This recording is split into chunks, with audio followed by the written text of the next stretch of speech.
Okay, thank you, Danielle. This is Director McLean, and I'm the current chair of the HART Finance and Audit Committee. Before we get started, I want to say thanks for everybody joining, and I do hope all is well. Welcome to the April 2020 committee meeting. At this time, I'll call the meeting to order, and we'll start off with the Pledge of Allegiance. If you can join me, I'd appreciate it. I pledge allegiance to the flag of the United States of America and to the republic for which it stands, one nation, under God, indivisible, with liberty and justice for all. Okay, thank you. Danielle, if you would do the roll call, please. Absolutely.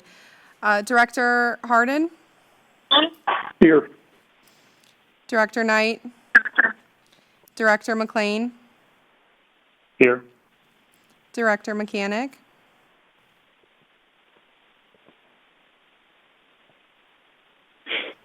Director Mechanic? Director Overman? Here. Director Schisler? Here. Director Williams? Here. You have a quorum. Thank you very much. At this time, as most recall, we have not met for a little while, so we will have to go through the elections of a new chair. At this time, I'd like to turn it over to Julia Mandel, who will read us some of the rules for this committee participation and then also the rules for the election. Julia? Very good, and good morning, everybody. This is Julia Mandel. Thank you for your participation in this virtual meeting. The change of meeting location from in-person at the HART administrative offices to a virtual meeting is pursuant to Executive Order number 20-69, issued by the Governor of the State of Florida on March 20th, 2020, and Section 120.54 Florida statutes. Due to social distancing, the boardroom and the e-board administrative office is only accessible for personnel who are facilitating this meeting. Make sure to keep your devices and phones muted when not speaking.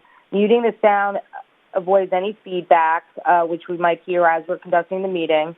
Please do not enable the video or camera on your device and discontinue all personal conversations during the meeting.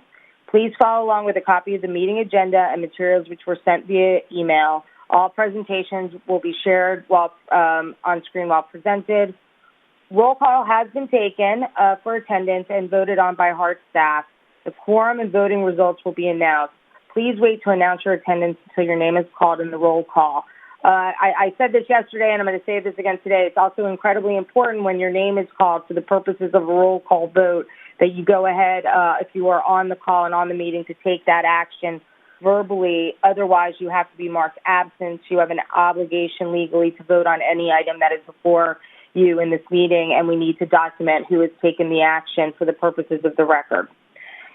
There will be an opportunity for members of the public who have pre-registered with HART staff to provide comments.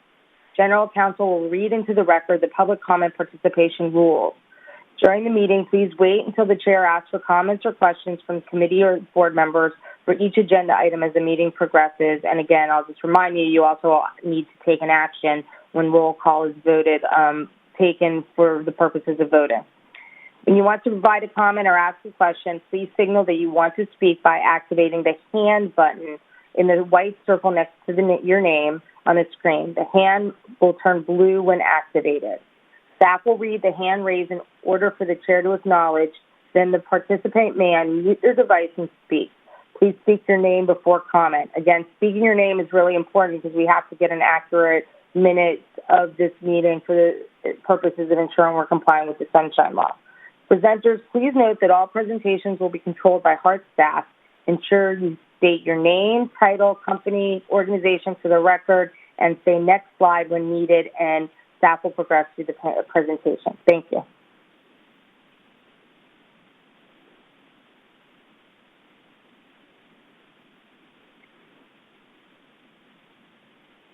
Now that I've read the rules for the committee participation, we do need to go into the next item, which is election of committee officers, as this is your first meeting of 2020.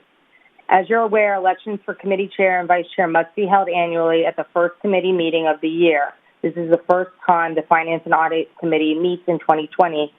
What you need to do in terms of the nomination process is you need to raise your hand, your virtual hand, to nominate someone for the position. We will need to take nominations in the order submitted. Just as a reminder, nominations do not need a second. For your information, the 2019 committee chair was Director Richard McLean. I will now open the floor for committee chair nominations. Are there any nominations for committee chair? Remember, you need to raise your virtual hand in order to make a nomination.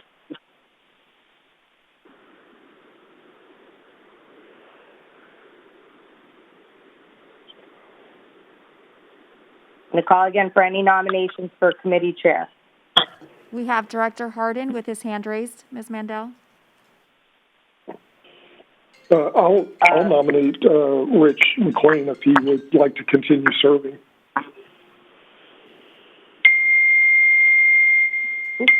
Are there any additional nominations?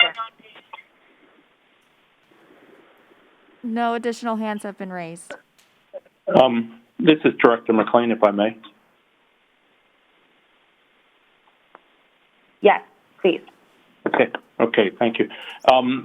Adam and group, I appreciate the nomination and I'm honored to do this. As most of you know, I have been on the HART board now for 6 years, and I've had the privilege of chairing this committee 2 out of those 6 years.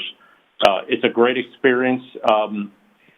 I do believe this is a great time to be on this committee, and it's particularly a great time to chair this committee. However, I would recommend, and I'm going to graciously, hopefully you don't mind, decline to chair it again. I think we probably need to look and say, okay, there's some great folks right on this committee right now, and the experience is great out there. So I would recommend we select someone else to lead this next year. And if I may, I would, Adam, I hate to do this to you, but I'm actually going to nominate you for the chair if you would be willing to accept it. So again, I'm going to graciously bow out and recommend Adam Hardin as the chair. This is Julie Mandel with Board Member McLean declining the nomination. The only nomination now on the floor would be Mr. Hardin. Are there any other nominations or any comments by Mr. Hardin as it relates to his nomination? No other hands have been raised, Ms. Mandel. Well, unless there's any additional comments, we go ahead and it would be appropriate for us to take a vote on the nomination of Board Member Hardin as chair of the Finance and Audit Committee. Good morning. This is Danielle from HART. There was a nomination for Director Hardin by Director McLean to serve as committee chair. Please say yay or nay after your name is called. Director Hardin. I have to vote on myself. Yay. Director Knight. Director McLean. Yay. Director Mechanic. Yes. Director Overman. Yes. Director Schisler. Yes. Director Williams. Yay.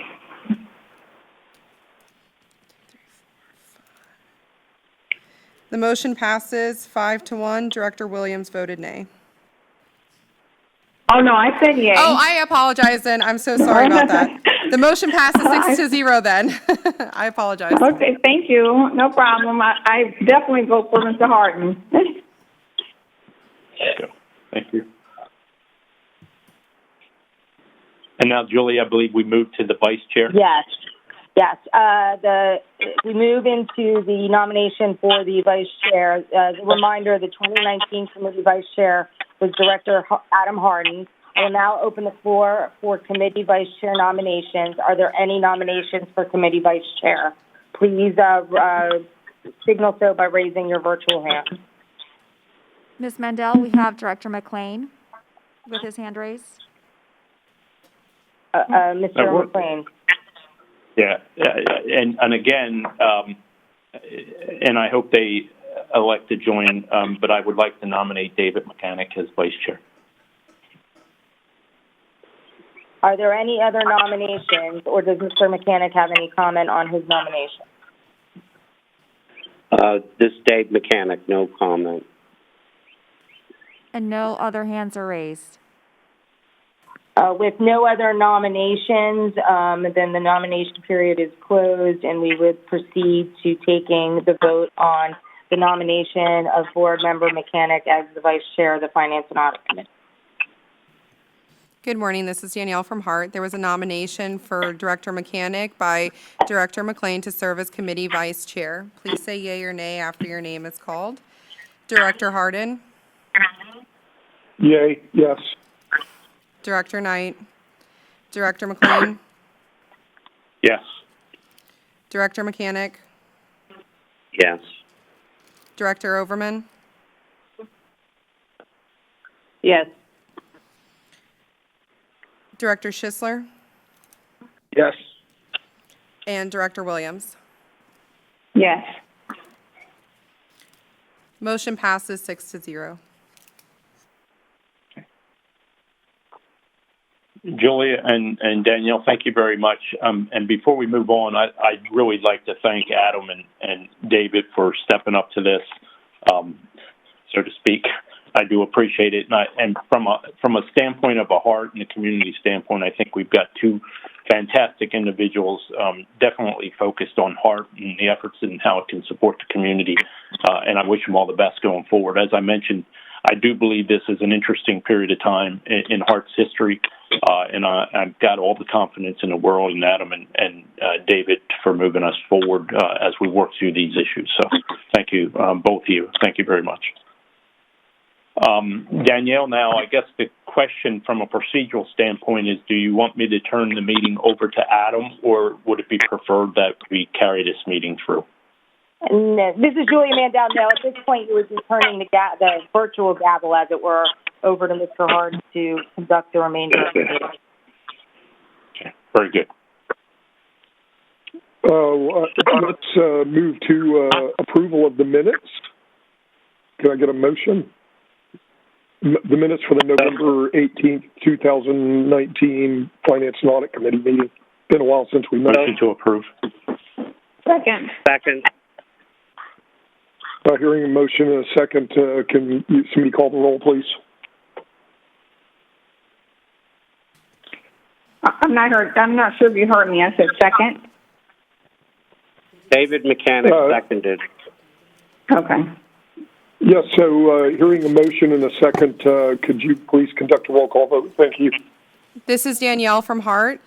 There was a motion made to approve the meeting minutes made by Director McLean and seconded by Director Mechanic. Please say yea or nay after your name is called. Director Hardin. Yay, yes. Director Knight. Director McLean. Yes. Director Mechanic. Yes. Director Overman. Yes. Director Schisler. Yes. Director Williams. Yes. The motion passes 6-0. And next we'll move to public comment. Do we have anybody who registered to be heard today? Prior to us moving into public comment, I need to read the rules for the participation of public comment. This is Julia Mandel. The board welcomes public comment about any issues and concerns and has made provisions to allow virtual public comment. Public comments offered virtually be afforded equal consideration as if they were offered in person. Anyone wanting to provide public comment for any HART committee or board meeting should contact Danielle Arthur, Board Administrator, at arthurd@gohart.org, arthurd@gohart.org, or at 813-955-2426 with your name and phone number for pre-registration. Comments are due by 5 p.m. the day previous to the meeting. Staff will call on speakers by name in the order in which registrations were received. All callers will be muted upon calling and unmuted in the submission order after being recognized by name. Please state your full name and organization address if desired. Up to 3 minutes are allowed for each speaker, and each speaker will be muted once time is up. Staff, please proceed to any public comment. Thank you.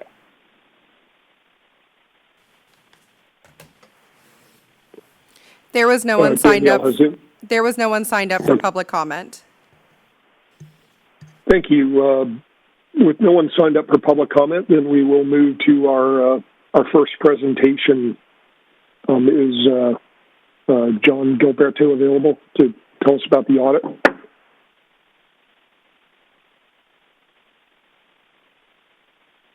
Before we move forward, this is Commissioner Overman. As John gets ready, in the links to the board meeting, there was the public comment sign-in form and the media sign-in form. The links to this meeting for those two items were the documents for November 18th of 2019. I do recall yesterday during two meetings that occurred, that also was the case. There were other dates other than the current meeting sign-up forms and the staff visitor and media forms. Could we make sure that we're using current documents for the meetings going forward so that if we do have people sign up, we know who has signed up? Thank you. Good morning. This is John Gilberto with Sherry Beckert. I hope everybody is doing well this morning. Also with me is Lauren Strope. Lauren is the senior manager who oversaw the audit of HART this year, and he was over the NTD AUP, the agreed upon procedures that we also have to perform for HART this year. So what you have in front of you is our presentation of the timing, the nature, and the extent of what happened during the external audit process this year over HART's financial statements. You also probably have in your packages the actual CAFR, the Comprehensive Annual Financial Report, your financial statements for the year ended September 30th, 2019. Danielle, are you going to change the slides as we go along? Yes, sir. Just tell me next slide, and I'll move them along. Thank you very much. Next slide, please.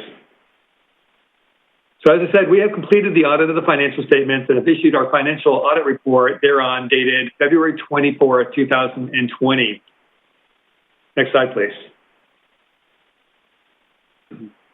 So what is involved in your external audit? It's more than just us coming in and looking at some records and saying that they're proper or not.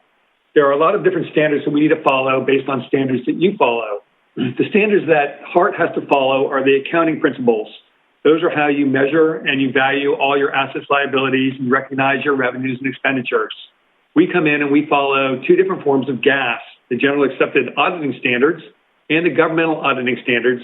And we also have to look at your compliance and internal controls over your grants, federal and state, from the Department of Transportation. Those are followed by the federal guidance of Uniform Grant Guidance, and then Chapter 10550 Rules of the Auditor General for the state compliance and internal controls over all your state funding and expenditures of that funding. So we look at the internal controls to the extent that we make sure that they're in place and they're designed to hopefully catch a material weakness or an error or fraud in a timely manner during the normal course of business. However, we do not opine on internal controls. What we do is if we notify a material weakness or a significant deficiency, we report that to you as a finding in your financial statements. We also look and test the compliance with laws, regulations, grant agreements, and contracts. This is the Government Auditing Standards requirement that we look at those that have a direct and material effect on your financial statements. We also look at, I'm sorry, question? No. Okay. We also look at the compliance over the material compliance requirements, such as eligibility, allowable costs, allowable activities, financial reporting, management over your federal and state grants. With that, we can come to the conclusion that your financial statements have been audited by us and that they have been received a financial statement opinion of unmodified. modified opinion for external auditor is the highest level of assurance that you can receive from your external auditor. That means your financial statements are fairly presented in accordance with GAAP, those are the accounting principles. We did not note any material weaknesses or significant deficiencies in internal control over the financial statements or over the grants that we needed to report to you. So, good news. Next slide, please. So, going through what happened during the audit process and the results of our audit, planned and the audit back in July when we received a statement letter from HART, and from that point in time, there were no changes in our audit plan through the process of the audit, which is a good thing. And that means something wasn't auditable. Let me interrupt for a second here. Could everybody on the call please make sure their phone's muted? Everybody on the call, please make sure your phone's muted. Thank you. Thank you. So there were no changes during the scope of the audit, which was good because we issued in February. If we hadn't issued until later, then there may have been a change due to, as we all know, the COVID-19 and the effects on how we run and operate our businesses. So a lot of the financial statements that are coming out after this point have been affected already, and lower revenues, different grants and taxes coming in, and such. So the good news was we were issued before the start of the COVID-19, and there were no changes in the scope of our audit for HART this year. Going forward next year, some of the risks that we will be taking into place due to the COVID-19 will be put into our audit plan at the beginning, and therefore hopefully will be no changes next year either. There were no new significant accounting policies that were adopted this year. If you look into your financial statements, on note 2 in the financial statements, that is where you have your significant accounting policies and principles. It talks about how you go through and how HART specifically, under the accounting principles, measures their assets and liabilities and records and recognizes their revenues and expenditures. So there was no changes this year, which is a good thing. Another good thing was there was a couple of changes that were coming up that would be very significant, such as leases in the next 2 years. The GASB, who oversees the accounting principles, has done an exposure draft just last week that will hopefully put off the adoption of the new GASBs into another year into the future, so that lease standard won't be due for another 2 years, which is good because that takes a lot of effort and on your staff, especially in a reduced capacity nowadays, that has been taken off their shoulders and put to the future for all governments. So the people that write the accounting principles have done a very good job of identifying that there are some difficulties throughout the United States and have backed off the adoption of some of these new standards, such as the leases. In the financial statements, there wasn't anything that was usually unusual or significant that was new. The single audit and the compliance over the grants and programs is always a significant area, because if there are errors or question costs in those grants, the federal agencies may come in and take a closer look and may actually ask for some money back on a question cost, which you did not have. So good news. Next slide, please. So in your financial statements, it's not just cash. There are a lot of other things that are estimates that our management makes judgments and estimates on that have to be accounted for and sometimes are sensitive to what the market conditions are. For instance, as I said, with the effect of the COVID-19 and the investment markets, the estimates for your OPEB and your pension liabilities are going to be extremely higher next year for those liabilities compared to what they were this year, because the trust funds that hold those assets have gone down substantially. So in other words, your liability will go up next year. So that will be something, again, which is an estimate into the future of when these benefits will be paid out. However, the offset of that estimate is the investments that are in the trust fund, and that has significantly gone down. We all hope that it will go back up, right back up, but truth be known, in investments, it goes down a lot quicker than it goes up, and it may take a lot more time to go back up than it did to go down. So we are expecting to see a material increase in your liability related to pension next year. There are some other estimates in here that are also significant to the financial statements related to the lives of your depreciation, on the estimate of the contingent losses based on actuarial assumptions. And then there's also an estimate for the environmental remediation based on an independent engineer. And those are, again, very conservative in nature. They're supported by experts in their industry and specialists that understand what they're doing. We looked at the assumptions that went into those and didn't see anything that caused us any concern. Next slide, please.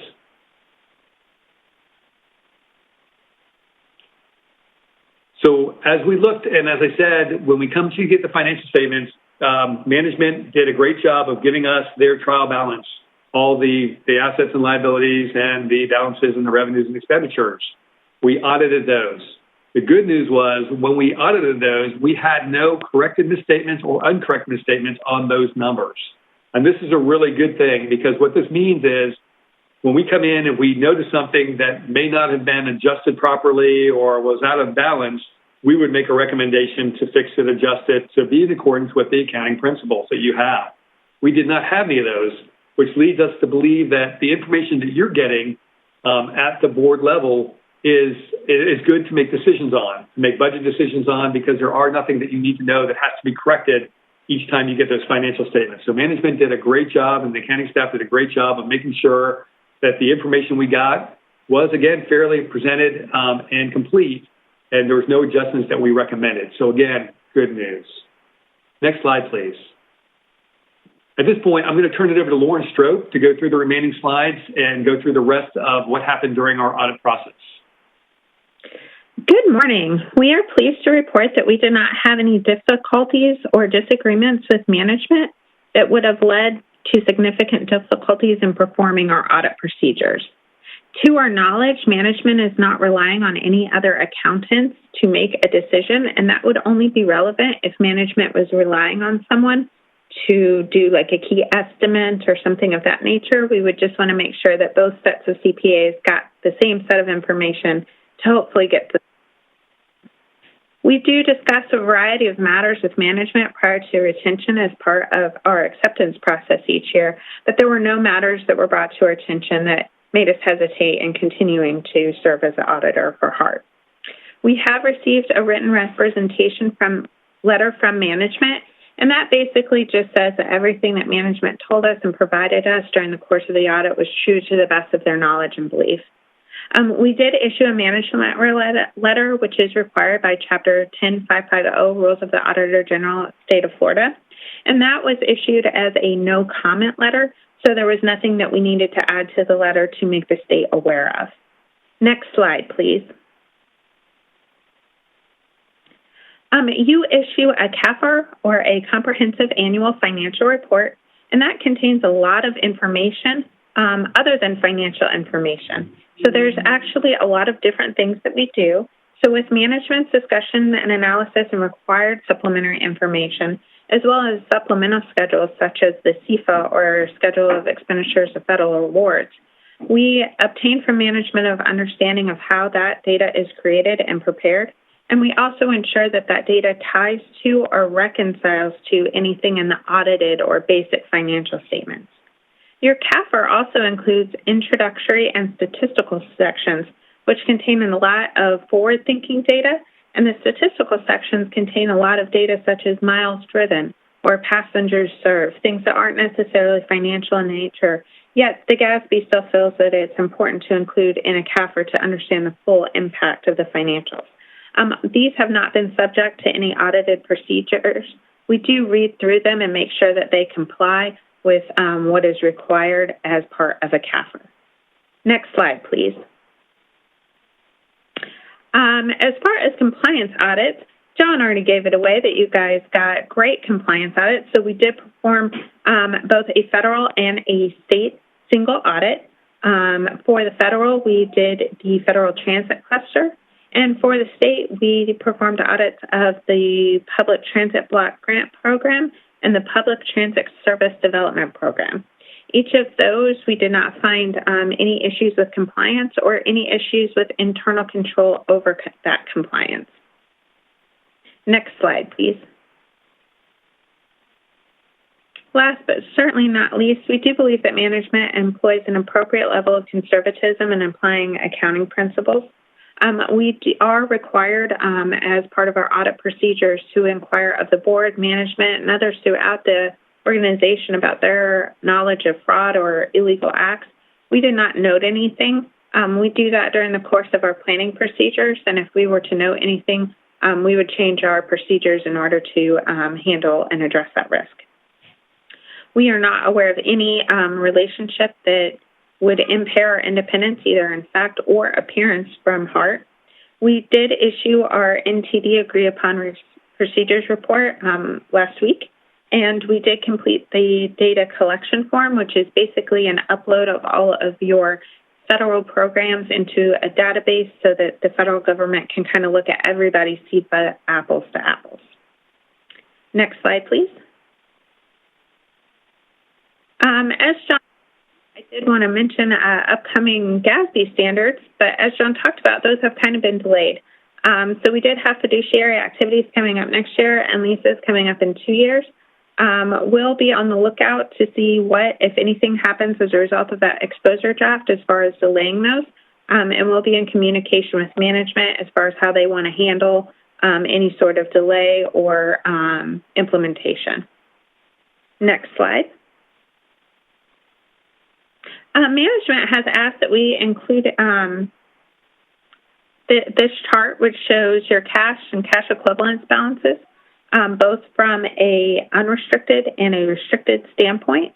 As you can see, last year, your restricted dollars significantly increased, and that was a result of those dollars that you had from the surtax, the revenue that came from the county as it relates to that. So because that was not allowed to be spent, that was just considered restricted, and it was put into that category. So that is how your cash balances have really fluctuated throughout time.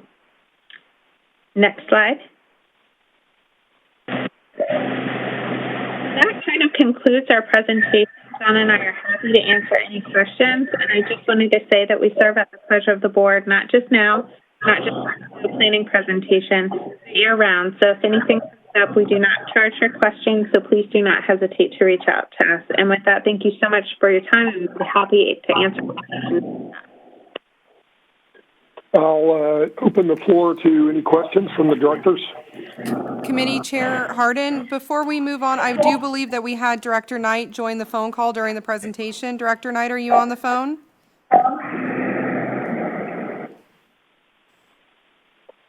Director Knight, are you on the phone?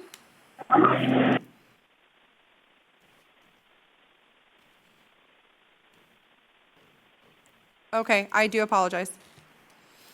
Director Hardin, you have Commissioner Overman and Director Overman and Director McLean with hands up. Director Overman, you're recognized. Thank you, Chair.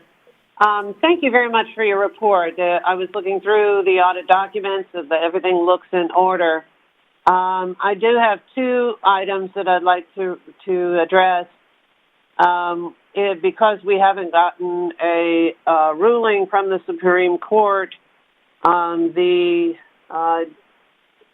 $66,000 or the monies that are set aside for the surtax, we still have to get guidance from the court as well as State of Florida Department of Revenue to discern whether those funds will be available in the future. But to bring everyone up to speed that may or may not have been aware, the Board of County Commission decided not to pursue putting a protective referendum to protect that surtax dollars on the ballot for 2020.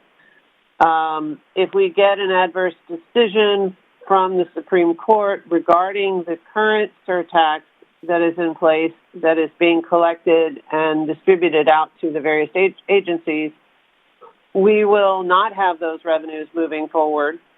And we will, the first opportunity we have to bring something like that or a surtax revenues type of funding vehicle for HART, which is dependent on ongoing revenues, onto a ballot until 2022.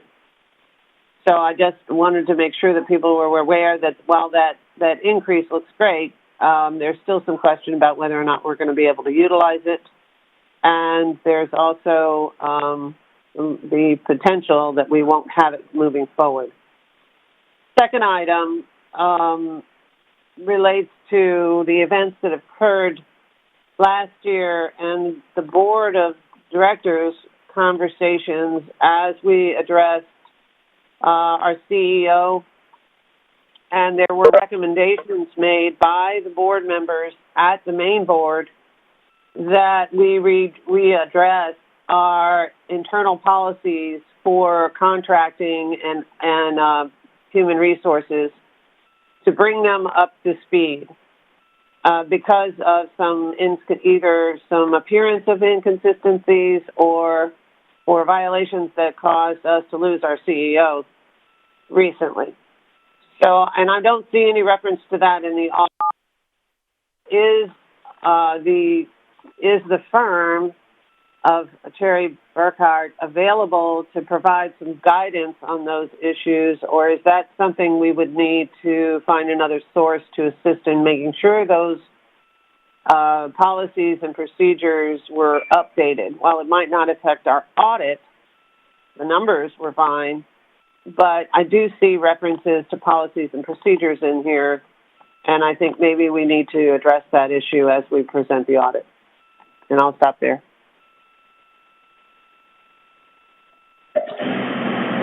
Would you like me to say Cherry Becker's view on that, or was that a question? John, is that you? Yes, I'm sorry. This is John Gilberto. John, would you please address the issues that occurred in this year and any guidance that you might offer the Finance Committee on our next steps to address those issues? Yes. This is John Gilberto with Cherry Beckert. We were aware of this going into the audit. We looked at it. It was not material. Unfortunately, it was not material to the financial statement, so it didn't raise to the level that we needed to do much with it. We did some side unpredictability procedures to look into it to make sure that it didn't affect the dollar amounts in the financial statements. We didn't note anything from that aspect that it did. As it relates to the internal controls and the management override of internal controls, it was isolated at that point from what we could see at the CEO level. The additional review of procedures and making recommendations, unfortunately, we do have the ability to do that, but unfortunately, it would be considered an independence if we made internal control recommendations that you adopted and we audited. So at this point, we would have to recommend another firm come in if you were looking for an overview or a detailed look at your internal controls with recommendations of changes and updates and new controls to be put into place. We would recommend another firm to do that because, again, we can't audit what you would put into the procedures we told you to put into place. So there would be an independence issue at that level. Thank you for your response. So would that recommendation include someone that was very familiar, obviously, with government accounting in order to ensure that we are allowing you to do the work you do most effectively? Yes. All the firms that we would recommend would be somebody that has understanding of first internal audit and controls and internal processes. That would be the most important. Somebody that may have been a internal auditor in the past, or someone that had even fraud audit experience because they are very well schooled in the internal control processes and making sure that those controls are in place and are adequate for all levels of the process, whatever process they're looking at it being payroll, purchasing, cash receipts, budgeting, whichever processes you'd want. So yes, the people we would recommend or the firms we would recommend would all be schooled with internal audit and in governmental accounting. Excuse me, Mr. Chairman. This is Carolyn Stewart. May I speak? Please. Okay. Thank you so much for your concerning questions, Commissioner. But as you know, HART has presented to you a plan that we are reviewing our processes and procedures, and we will bring them before the board for their input.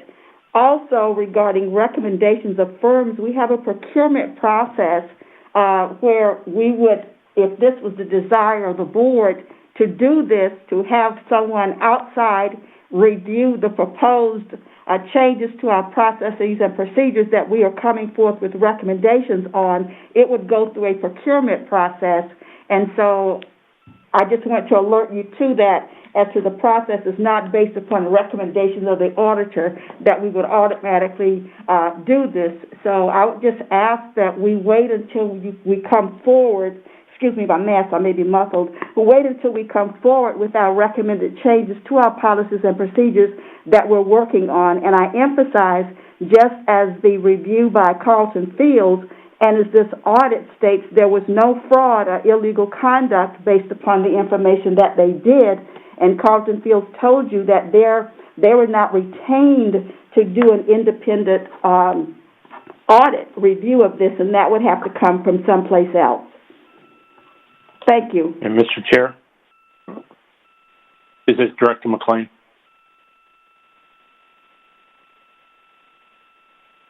Director McLean, you have the floor. Thank you, sir.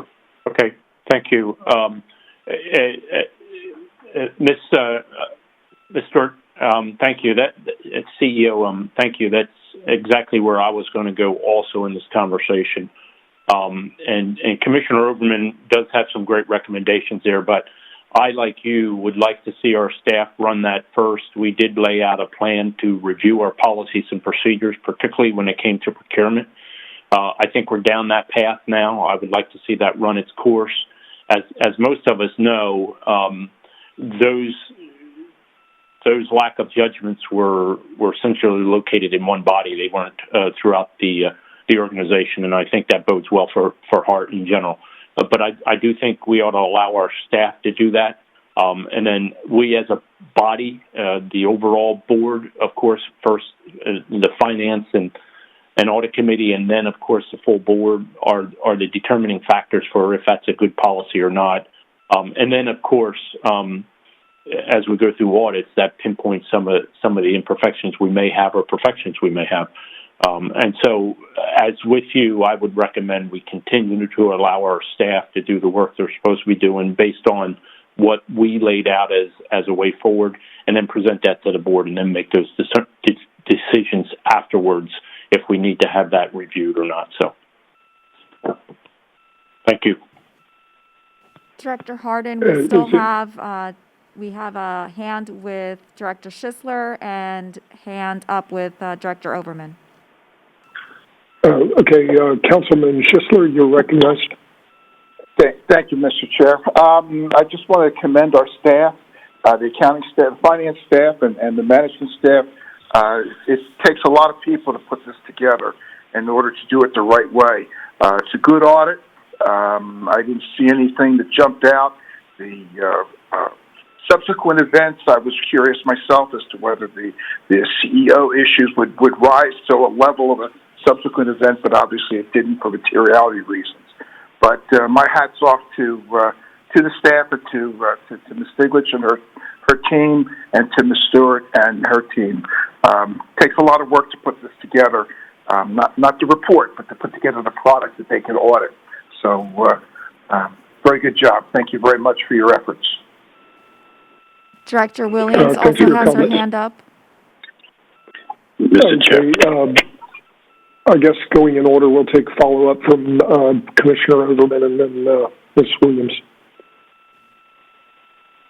Thank you, and I'll keep this brief. I do want to thank all of the staff and the CBA firm for doing a terrific job. I just thought it was going to be important for us to get a status on where we were on making internal changes and how that might impact our future audits. But thanks, everybody, for doing a great job. And I'll close it. Director Williams, you're recognized. Thank you, Mr. Chair. I wanted to speak to what my two colleagues have just spoken to just moments ago regarding the audit and paying the close attention to what you were saying. It was significant credibility that I believe has been gained as a result of this audit. I was so concerned that there were going to be so many things that come up just because of the previous conversations with the CEO and so forth, former CEO, and to know that that was not the case, and it's an isolated incident that we can care for through the proper channels internally. I just really am proud of the fact that our credibility can start to build and people have trust in our ability to make decisions. And so on behalf of from my standpoint, from Ms. Stewart and the auditors and entire staff, we understand I would say the view and having to be checked and ask questions about things, and I'm just so glad that it rendered this result, and I appreciate it and say thank you.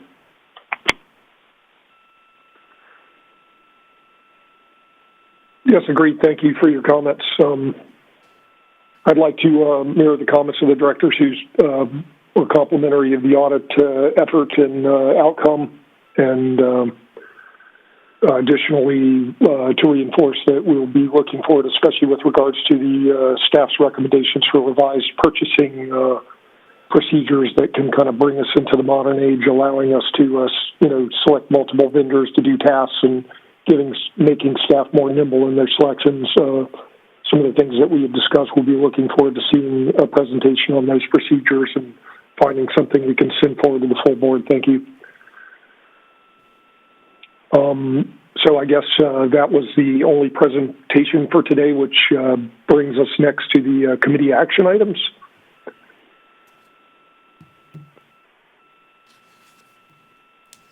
Can you all hear me? Yes, that is correct. The first committee action item is presented by Ms. Stigledge.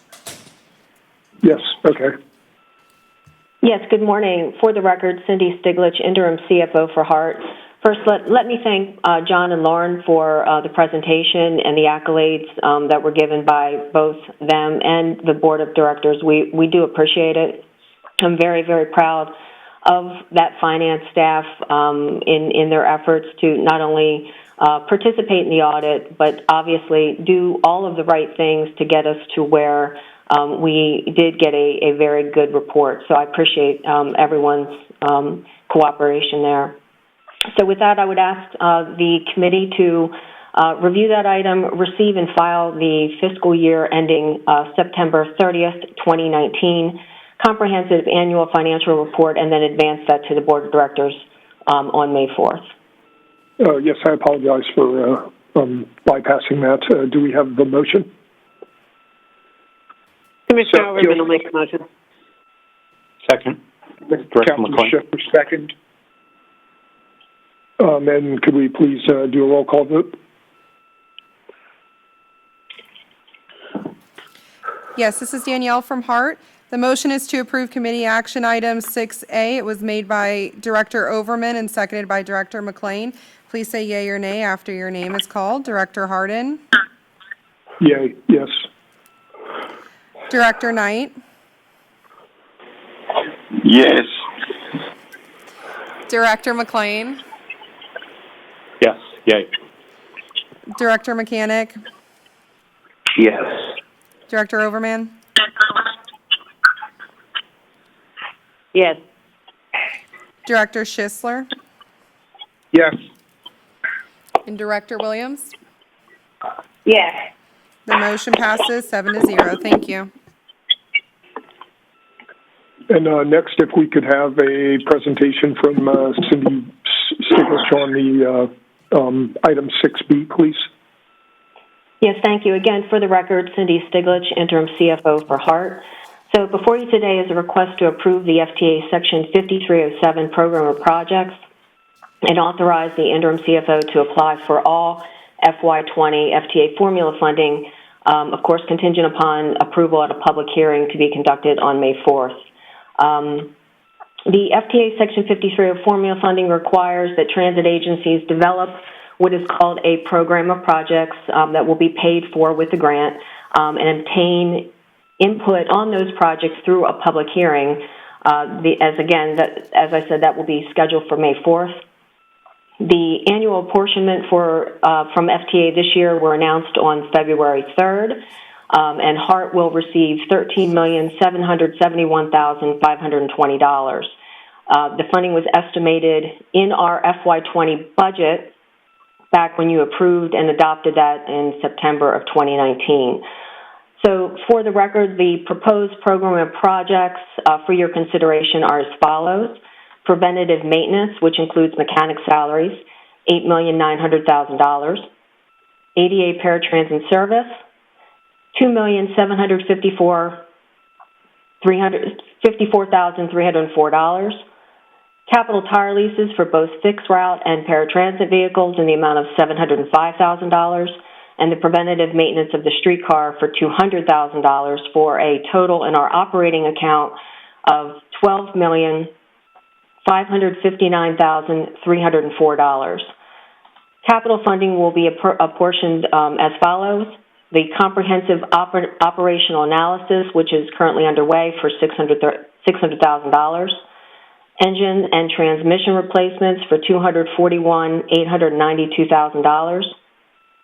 Security projects, which include cameras on buses and facilities, in the amount of $370,324 for a total of $1,212,216, which again is a grand total of $13,771,520.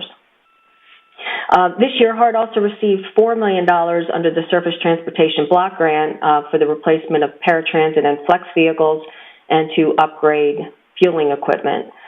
$1,642,512 were received under the Bus and Bus Facilities Formula Program, and that will be utilized for security cameras and bus stops.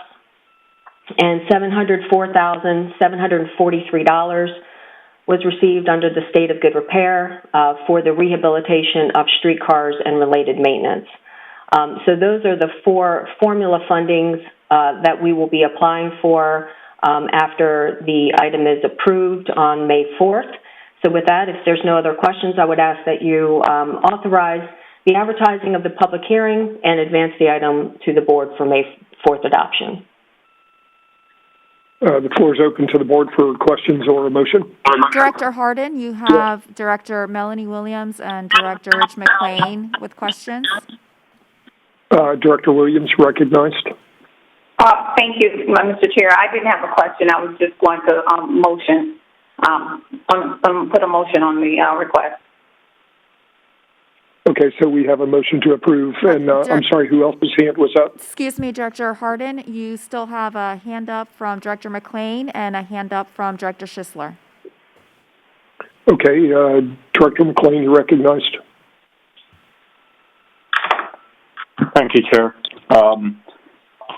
Cynthia, a great report. Thank you very much. I have actually two questions. The first one I'll ask is, Cynthia, how long have you been acting as the interim CFO?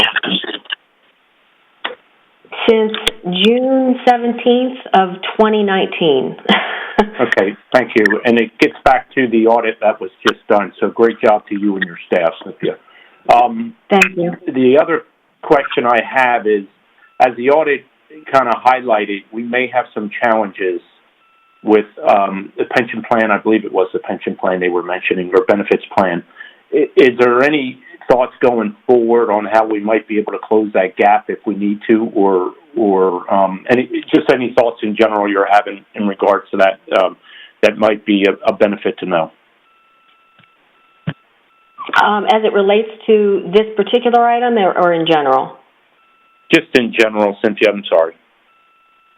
Well, I think there's a couple things that we would need to understand. And with respect to the pension liability, that does affect our net position, and you will see that in our CAFR as such. We currently do not have reserves for any kind of a real liability. And when I say a real liability, that would mean if we actually had to pay that through, a real outlay of capital. So at this point, I may actually would want the auditor to explain a little bit more about how that could come to fruition. But at this point, it doesn't seem as though it is a real reality as far as having to put any money out for that liability, if that makes sense. Thank you. Yes, and you answered my question. I appreciate it. The end of that comment was what I was getting at. Thank you very much. Okay. Yeah.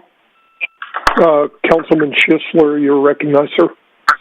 I was going to second the motion to move this forward. Thank you, sir. We have a motion to approve from Melanie in a second. Could you please take a roll call vote? Yes, sir. The motion on the floor is to approve committee action item 6B. It was made by Director Williams, seconded by Director Schisler. Please say yea or nay after your name is called. Director Hardin?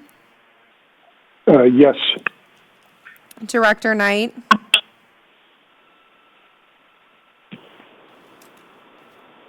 Director Knight? Director McLean? Yes, yay. Thank you. Director Mechanic? Yes. Director Overman?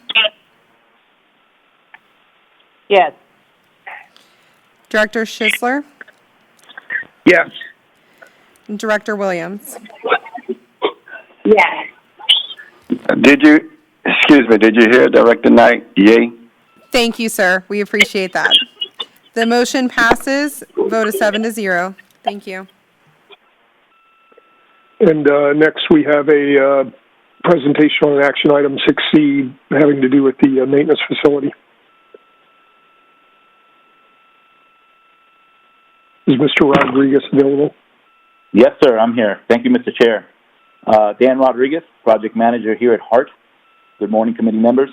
I'm here to ask that the committee authorize the interim Chief Executive Officer to execute a public transportation grant agreement between Hillsborough Transit Authority and the Florida Department of Transportation for Public Transit Service Development Program funds to assist with land acquisition and planning costs of the new heavy maintenance building at the operations facility in the amount of $3,500,000.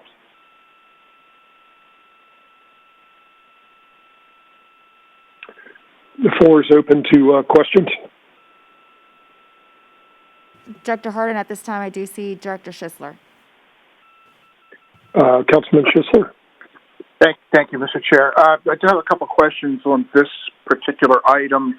I see that it's a grant that's going to be funding this. Where is it going to be located approximately? Is this in the northwest part of the county, or is this in the expansion of the existing heavy maintenance facility of 21st? But secondarily, how much of the additional work that will be needed to build this is earmarked or coming, or the funds for it coming from the sales tax initiative that may or may not be available to us in the future? We have $66 million in the bank from this. How much of the facility construction is entangled in the $66 million? I'll stop. Okay. First part is, this is at the Operations Center at 21st Avenue. It's the replacement of the existing HM building. Right now, we are extremely constrained on our site. These monies will help us to try to get property that is adjacent to us that's available right now, and most likely change some of the layouts to kind of make some room in the center of the operations center to help us move buses around, especially if we increase the number of buses. The second part, I might reach out to Ms. Cindy to help me to get the words correctly on how the funding is separated with the different items. Director Hardin, you have Cindy Stiglich on the line. Yes, you recognize Ms. Stiglich. You have the floor. Yes, thank you. Again, for the record, Cindy Stiglich, interim CFO for HART. So with respect to the heavy maintenance building, there have been several different iterations of what that building would look like, contingent upon what our system would require if, in fact, we were the recipients of the sales tax. Obviously, when we went to, for your consideration back in September with the project list that was presented to the IOC, we had a substantial amount of money earmarked for this building. It was to reconstruct the building on the 21st Avenue site with an expanded footprint. We do have a little bit left in a grant that was given to us years ago from the FTA with the expectation that we were going to actually renovate the building. And then it was determined that that would not be the most prudent use of those funds, that it was probably in our best interest to rebuild rather than rehabilitate. So while we have been trying to amass funding in support of a renovation or a rebuild, we would be heavily reliant on a sales tax or some equivalent type of funding in order to engage in any kind of rebuild. This particular grant will require a match of $3.5 million for a total project cost of $7 million. That, again, is only a small portion of what is estimated that the building will cost. We will be looking for funding for the match, and that is one of the things that we will have to address as far as being able to utilize this funding. We did have, if my memory serves, somewhere around $35 million in the first year's request in the IOC list to begin the development of the plan for this building. Of course, we're not going to be presenting another list this summer for approval, but it would have had most likely another $25 million on top of that to construct the building. Okay, thank you. Thank you very much. I'd like to make a motion to move this forward to the Board of Directors for approval. We have a motion to move this forward. Do we have a second? I'll second. David Mechanic. Could you call the roll, please? Yes, sir. The motion is to approve committee action item 6C. It was made by Director Schisler, seconded by Director Mechanic. Please say yea or nay after your name is called. Director Hardin? That's 6C, item 6C, yes. Yes, sir. Director Knight? Yay. Director McLean?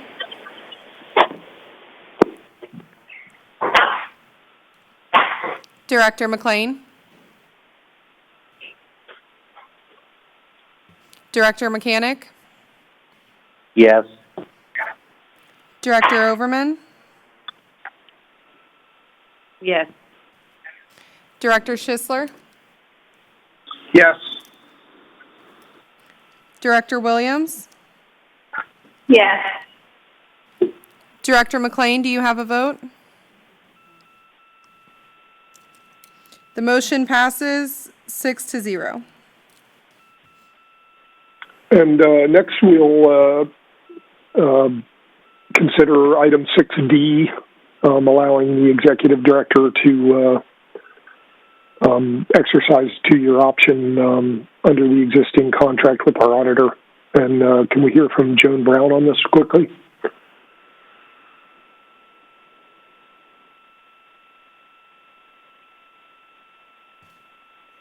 This is to ask the committee to authorize the interim chief executive officer to exercise the 2-year option of the existing contract for external audit services with Cherry Beckert in the amount, the 2-year option amount is $86,480. What's the pleasure of the board, or the committee? Director Hardin, you have a question by Director Schisler? Yes, sir. Councilman Schisler, you have the floor. Yes, thank you. I'd like to move to approve and move forward to the board. We have a motion to approve. Do we have a second? Second. I'll second that. Could you call the roll, please?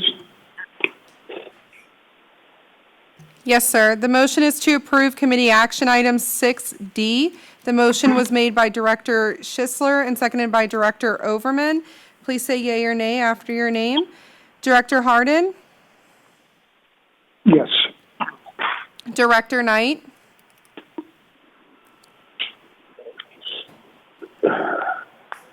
Director Knight? Yay. Director McLean?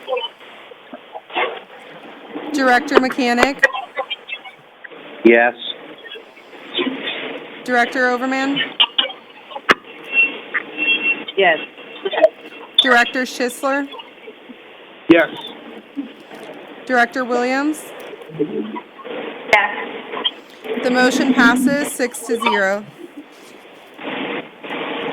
But I believe that the board members present and the former Chair McLean, covered item 7 pretty well. And again, to staff, good job on really the effort that it takes to run the organization in a way that our audit, came out so well. So thank you. And is there any other business? Okay, being none, this meeting's adjourned.